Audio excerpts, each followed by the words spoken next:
Wir treffen nun eine Vereinbarung mit Ihrem Unterbewusstsein, dass es auch im Schlaf über dich wacht.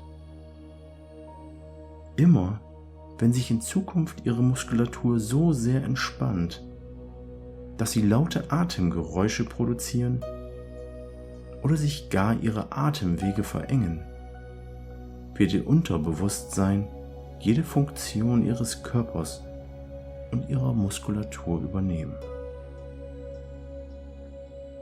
Ihre Muskulatur im Mund- und Rachenraum bekommt wieder so viel Spannung, dass Ihr Gaumensegel und Ihr Zäpfchen nicht mehr vibrieren und dadurch Geräusche von sich geben, sondern Ihre Atemwege frei und offen sind. Und jedes Atemgeräusch von Ihnen führt dazu, dass Sie noch entspannter in den Schlaf gleiten und Ihre Muskulatur, die für das Atmen zuständig ist, eine ungestörte Luftzufuhr zu Ihren Lungen sicherstellt.